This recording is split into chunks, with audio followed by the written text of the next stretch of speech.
Hey, everybody, and welcome back to the True Alien Podcast. I'm Adrian Smith. I'm Julia Jones. We do a paranormal probe every day on the show into a true story about aliens, abductions, UFOs. Bigfoot. Yeah, all that crazy stuff. All sorts of unexpected stories. We like to have a little fun with it, keep it lighthearted, but also try to figure out what is fact and what is fiction. That's right. Be sure to rate and follow the show if you are enjoying these true alien stories. So today we're diving into the Eisenhower Exchange. Have you heard of this? Ooh, that sounds interesting. It sounds very official, right? Like some kind of international agreement, but it's actually way stranger than that. You're right. Today's story is about a government cover-up, and it's a big one.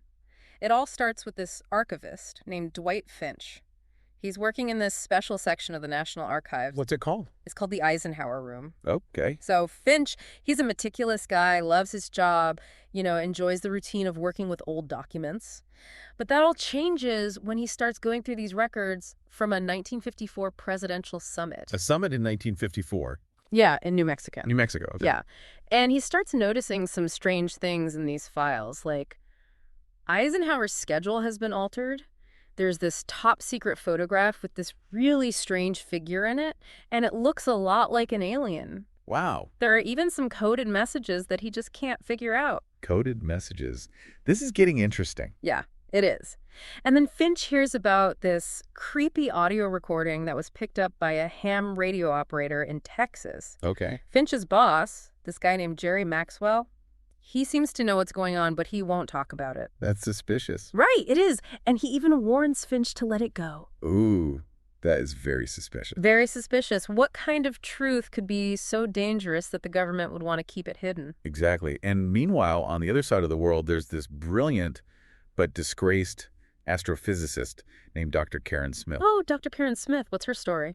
She's working in an abandoned observatory in Moscow. Moscow, okay. Yeah, and she's been working really hard trying to decode these weird radio transmissions that she's picking up. Radio transmission? Yeah, and she's convinced that someone or something is trying to communicate with us. So someone's sending out coded messages and someone's trying to receive them. Exactly. Okay, I'm hooked. So Smith is working on these radio transmissions, and you know what? She figures it out. She cracks the code. She cracks the code. What is it? It's a synchronized countdown across multiple frequencies. A countdown? A countdown. Like a warning. Like a warning of some impending event. This is giving me chills. I know, it's pretty creepy, right? So we have Finch on one side of the world grappling with these unsettling archival discoveries, and Smith on the other side racing against time to figure out this cosmic warning. It sounds like the plot of a movie. I know, it's crazy, right? So the question is, how do these two people, Finch and Smith, ever meet? Yeah, how do they? Well, they end up meeting late one night at this shadowy diner. That sounds perfect for a clandestine meeting. It does, doesn't it?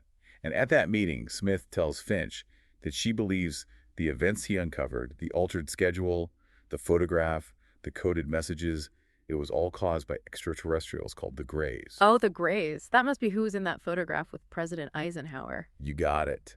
Yeah. So Finch has his archival findings. Smith has her decoded messages, and they both realize that what they're dealing with is bigger and more dangerous than they initially thought. They've stumbled onto something huge. They have. They know that they're playing with fire. Maxwell's warnings are ringing in Finch's ears, and Smith knows that she's risking her life poking around in government secrets, but they both feel a responsibility to uncover the truth. This sounds like the beginning of an amazing adventure. What happens next? Well, Finch finds a storage unit receipt in Maxwell's belongings, and curiosity gets the better of them. Ooh, a storage unit. I bet there's some explosive information in that unit. What was it? That's what we're going to find out in part 2. I can't wait. Welcome back to the True Alien Podcast. Last time we left Dwight Finch and Karen Smith on their way to a storage unit. Right, they were on their way to check out Maxwell's storage unit. And I bet you they found some top secret government documents in there about the Greys. You're right, they find this lockbox, and inside are all these files labeled Project Haven. Oh, wow. Project Haven, that must be connected to that 1954 summit in New Mexico. Exactly, and they find an old reel-to-reel recorder. Ooh, a recorder. What's on it? Well, they listen to it and hear Maxwell's confession. Maxwell confessed. Yeah, and it's pretty frightening. What did he say? He says that Project Haven was supposed to be a scientific exchange with the Greys. A scientific exchange with the Greys. Yeah, but it turned into something way more sinister. So the Greys weren't there to help humanity. Not really. Sounds like the Greys use their advanced technology to gain access to positions of power. Like where in the government? Yeah, the government and in the military. Wow, so they were infiltrating us. Pretty much. So did Maxwell say why the Greys were doing this? Well, he said that the Greys, they want to alter human DNA. Oh no, that sounds awful. Yeah, it's not good. So Finch and Smith realize they have a really big problem on their hands. What could they even do? Well, they know they can't go to the authorities. Right, because who's going to believe them? Exactly, and they know they can't go to the media either. So what do? They realize that they have to expose the Greys themselves. Whoa, that's a Yeah. big task. How can two people stop an alien invasion? Well, it's a long shot, but they come up with this plan to infiltrate Holloman Air Force Base. Holloman Air Force Base, that's where that original Eisenhower meeting took place. That's right. Finch thinks that if they can expose the Greys to intense light, it might reveal their true form. Like their disguise will melt away. Yeah, he thinks that might be their weakness. Okay, that's a risky plan, but it just might work. So did they get into the base? Yeah, Finch and Smith sneak onto the base. How do they do that? Well, they disguise themselves as a janitor and an administrator. That's pretty clever. I bet they felt like they were in a spy movie. Probably. So they're sneaking around the base, avoiding guards and security cameras, and they finally find what they're looking for. What is it? The sublevels. Oh no, what's down there? Well, let me tell you, it's pretty terrifying. Yeah. They find all these rows and rows of metallic pods. Pods? What's in the pod? There's a human being inside each pod, and they're undergoing this strange transformation. Oh my gosh, so this is where the Greys are changing people's DNA. Exactly. It's like something out of a nightmare. So then what happens? Do they confront the Greys? They do. They come face to face with a Grey who is disguised as a human. Oh, this is their chance. Yeah, Finch knows this is... So he pulls out this vintage camera that he has with a really powerful flash. I bet that got the Greys' attention. Oh yeah, the flash is blinding and the Grey screams and his disguise melts away. So Finch was bright light is their weakness. Yeah, but there's something they didn't expect. What happened? The light affects the people in the pods, too. The people in the pods, what happens to them? Yeah. The light seems to wake them up, and they start banging on the pods trying to get out. Oh, no. The guards hear all the commotion, and they rush down to the sublevels. They've been discovered. Finch and Smith, no, they got to get out of there fast. That must have been a crazy escape. It was. They barely make it out alive. Wow. So they're injured, but they managed to expose the Greys' plan for hybridization. They caused quite a disruption in their whole communication network. They planted seeds of doubt that are going to be really hard to erase. So what happened next? Stay tuned for part 3 to find out what happens to Finch and Smith and the Greys. Welcome back to the True Alien Podcast. Last time we left Finch and Smith after that crazy raid on Holloman Air Force Base. Yeah, they barely escaped with their lives. But you know what? They did something amazing. What's that? They exposed the Greys' plan for hybridization, and they disrupted their whole communication network. It must have been pure chaos. It was.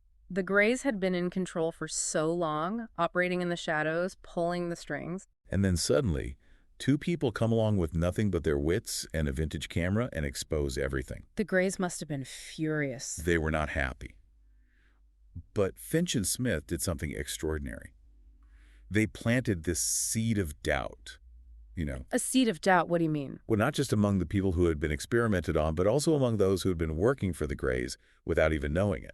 You mean people who thought they were working for the government or something? Exactly. They had no idea they were actually serving an alien agenda. Wow. So even though the public didn't know what happened at Holloman, the impact was still huge. Huge. It was like a virus. Yeah. Once that seed of doubt is planted, it starts to spread. People start questioning things. Yeah, they start to notice inconsistencies. They start to see the cracks in the facade. So the Greys, who were once so confident and in control, are now on the defensive. Totally. They completely underestimated the power of truth and the resilience of the human spirit. What happened to Finch and Smith after all that? Well, they knew the Greys would be looking for them, so they went into hiding. It must have been hard for them to disappear after everything they risked to expose the truth. It was, but they knew it was necessary. They had struck a blow against the Greys, but the fight wasn't over. Right. What about the Greys' plan for hybridization? Did they just give up? Well, their plans were definitely disrupted. The exposure at Holloman set them back big time, and they had to rethink their strategy. But they're not going to give up that easily, are they? Nope. The Greys are patient and cunning. They'll find another way to achieve their goals. So what does this all mean? What can we learn from the Eisenhower Exchange? Well, I think it teaches us that we can't take anything for granted. We can't blindly trust those in power. We need to question everything, think critically, and be willing to stand up for what we believe in, even when it seems impossible. It's a reminder that even the smallest actions can have huge consequences. Absolutely. Finch and Smith were just ordinary people, but their courage made a real difference. The Eisenhower Exchange started as a story about aliens, but it's really about so much more. It's about truth and courage and the power of the human spirit. It makes you question everything you think you know about the world. It really does. So keep your eyes open, stay curious, and never be afraid to ask questions. And if you ever find yourself face to face with the gray, remember what Dwight Finch taught us sometimes. All it takes is a little light to expose the darkness. That's great advice. Thanks for listening to the True Alien Podcast. We'll be back soon with another paranormal probe into the world of the unexplained. Until then, stay curious, stay vigilant, and keep those tinfoil hats handy.